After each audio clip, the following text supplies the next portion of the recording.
शमशान कहते हैं ये वो जगह है जहाँ पर अनेक नकारात्मक शक्तियाँ रहती हैं जिन्हें आप भूत प्रेत पिशाच चंडाल चुड़ैल डायन बेताल जैसे अनेक नामों से पहचानते हो। लेकिन मैंने कभी इन्हें अपनी आँखों से नहीं देखा, कभी इनके होने का मुझे एहसास नहीं हुआ, जबकि मैं तो सालों से शमशान में ही रहता हूँ। जी हाँ, आपने बिल्कुल ठीक सुना। जब से मैंने होश संभाला है, मैं तब से ही शमशान में लाशें जलाने का काम करता आया हूँ। मेरा नाम डोम अनिकेत है। लोग मुझे डोम बाबा कहकर बुलाते हैं। डोम यानी कि मृत व्यक्तियों का अंतिम संस्कार करने वाला, उनकी लाशों को जलाने वाला। मेरी जिंदगी शमशान में लाशें जलाने के साथ शुरू हुई थी और शायद लाशें जलाने के साथ ही ख़त्म होगी। मैं पिछले 10 सालों से शमशान में लाशें जलाने का काम करता आ रहा हूँ, लेकिन इन 10 सालों में मैंने कभी किसी नकारात्मक शक्ति को अपनी आँखों से नहीं देखा और यही कारण था कि आज तक मैं इन बातों को झुठलाता आया हूँ। इन बातों पर मैंने कभी विश्वास नहीं किया क्योंकि मेरा ऐसा मानना था कि जो चीज़ें दिखाई ना देती हो उनसे घबराना बेवकूफ़ी है। लेकिन मैं गलत था। 2 साल पहले मेरे साथ कुछ ऐसा हुआ जिसने मेरी सोच को ही पूरी तरह से बदल कर रख दिया। वो घटना मेरी जीवन की सबसे खौफनाक घटना थी। वो रात मैं कभी नहीं भूल सकता। आज भी जब कभी मैं उस रात को याद करता हूँ तो मेरे रोंगटे खड़े हो जाते हैं। मेरे माथे से पसीने की बूंदें टपकने लगती हैं। मेरा दिल जोरों से धड़कने लगता है। ये बात है आज से 2 साल पहले की। तारीख 30 मई 2020। पूरे देश में इस वक्त लॉकडाउन लग चुका था। सभी लोग अपने अपने घरों में कैद हो गए थे। चारों तरफ से सन्नाटा छा चुका था। दूर दूर तक सिर्फ धूल मिट्टी और हवा में उड़ती हुई कुछ प्लास्टिक की थैलियों के अलावा और कुछ दिखाई नहीं दे रहा था। ऐसा लग रहा था मानो जैसे शहर के सारे लोग कहीं गायब हो गए हों। कोरोना नाम की इस महामारी ने देश में चारों ओर सन्नाटे की चादर फैला दी थी। कोरोना महामारी के कारण आए दिन लोगों की मौतें हो रही थी। ये बीमारी इतनी खतरनाक थी कि जो कोई व्यक्ति इस बीमारी से मरता था उसकी लाश तक को उसके परिवारजनों को दिखाया नहीं जाता था। कई बार तो खुद परिवार वाले भी अपने सगे संबंधी को देखने नहीं आते थे, इस डर से कि कहीं उन्हें भी ये जानलेवा बीमारी ना हो जाए। और सरकार भी नहीं चाहती थी कि ये बीमारी और फैले।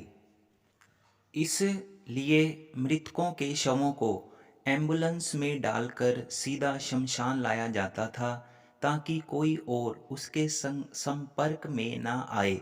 सुरक्षा की दृष्टिकोण से मृतक व्यक्ति का शरीर पूरी तरह से सफ़ेद कपड़े में बांध कर लाया जाता था ताकि सूक्ष्म कीटाणु उसके शरीर से बाहर निकल कर किसी और के शरीर में प्रवेश ना कर पाएं।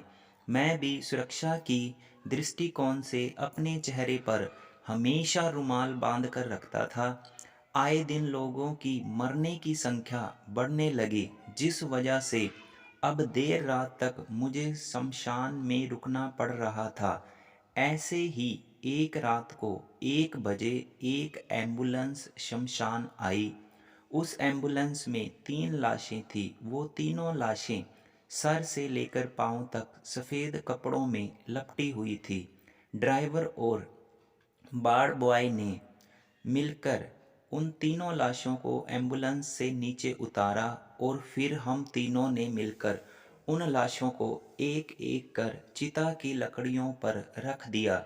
उन शवों को लकड़ियों पर रखने के बाद वो ड्राइवर और वार्ड बॉय तुरंत वहां से भाग खड़े हुए, मानो जैसे उन्हें वहाँ और ज़्यादा देर खड़े रहने में बेहद डर लग रहा हो।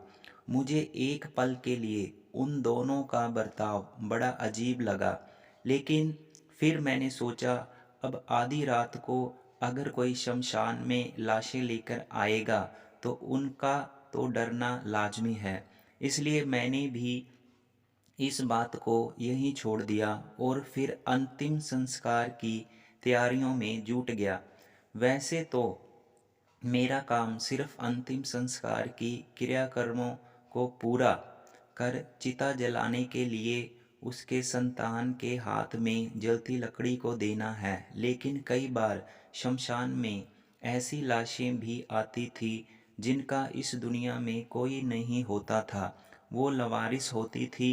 ऐसे में मैं ही उनकी लाशों को अग्नि दिया करता था।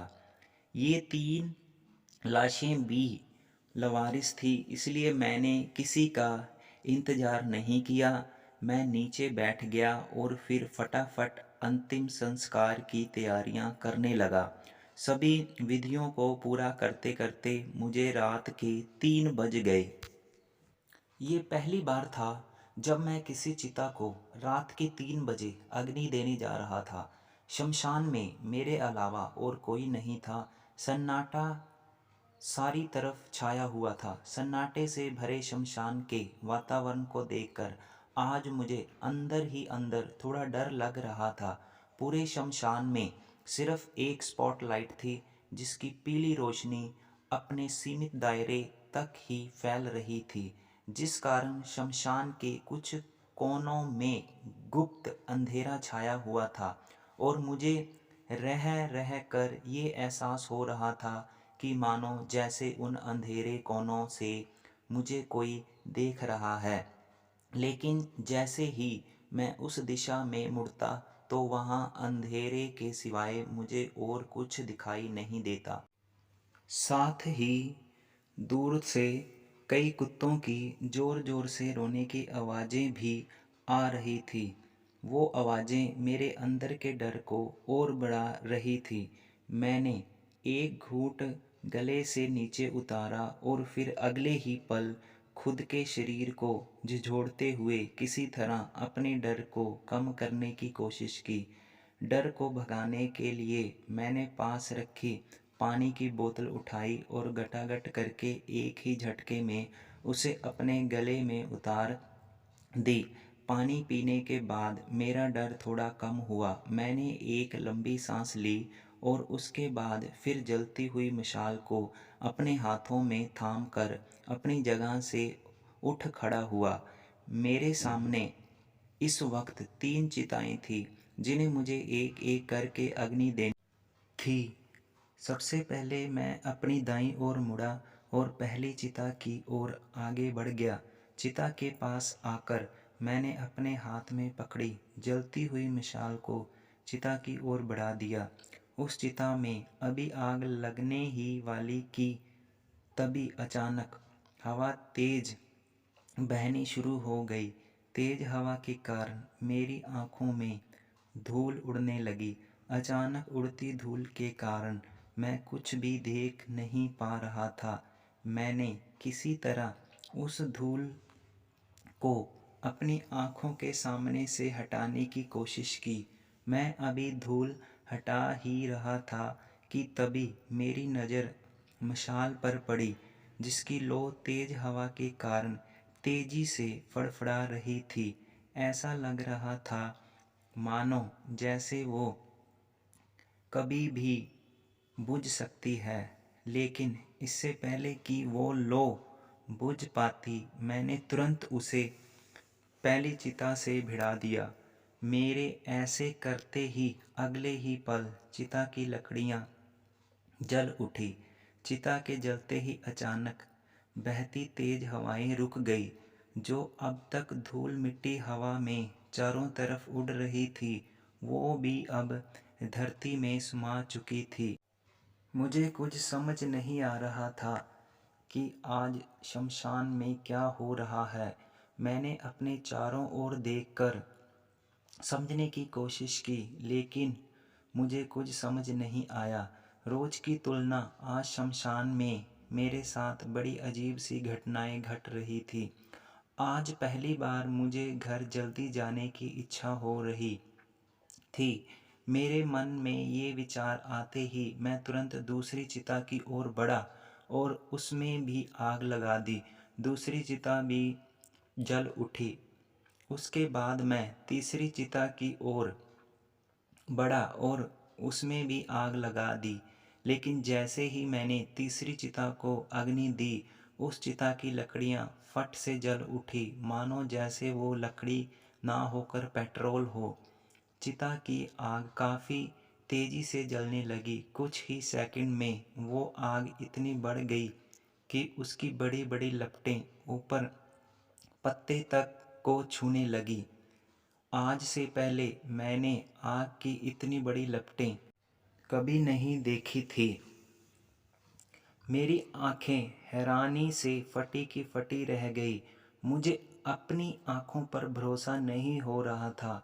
अभी मैं अपनी बड़ी बड़ी डरी सहमी आंखों से अपने सामने का नज़ारा देख ही रहा था कि तभी कुछ ऐसा हुआ जिसे देखकर तो मेरी रूह ही कांप गई। आग के लपटों के बीच चिता के ऊपर रखी हुई लाश झट से अपनी जगह पर उठकर बैठ गई। इसके बाद उसकी गर्दन धीरे से मेरी ओर मुड़ी और मेरी ओर मुड़कर देखने लगी। उसकी आंखों से आग की लपटें निकल रही थी। लाश को जिंदा होता देख मेरे रोंगटे खड़े हो गए। मेरे हाथ पैर ठंडे पड़ गए। मेरा शरीर डर के मारे थरथराने लगा। मेरी जुबान लड़खड़ाने लगी। मैं ज़ोर से चीखना चाहता था, लेकिन मेरी आवाज़ मेरे गले से बाहर नहीं निकल रही थी।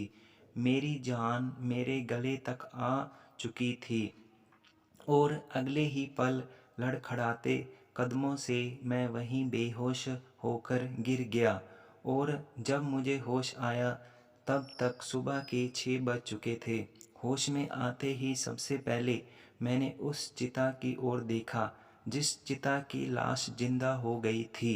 वो चिता अब पूरी तरह से जल चुकी थी। चिता की आग अब पूरी तरह से बुझ चुकी थी। मैं अपनी जगह से उठ खड़ा हुआ और उस चिता के पास पहुंचा। मैंने देखा उस चिता पर रखी हुई लाश अब पूरी तरह से जल चुकी थी। उसकी हड्डियां मैं साफ देख पा रहा था। थोड़ी देर तक इसी तरह लाश को घूरने के बाद मेरे अंदर कई सारे सवाल उठने लगे। कल रात को जो कुछ मेरे साथ हुआ वो क्या था? वो भूत था, प्रेत था या पिशाच था? आखिर क्या था वो? मरी हुई लाश आखिर जिंदा कैसे हो गई? यही सारे सवाल मेरे मन में उठने लगे जिनका जवाब मैं आज तक नहीं खोज पाया।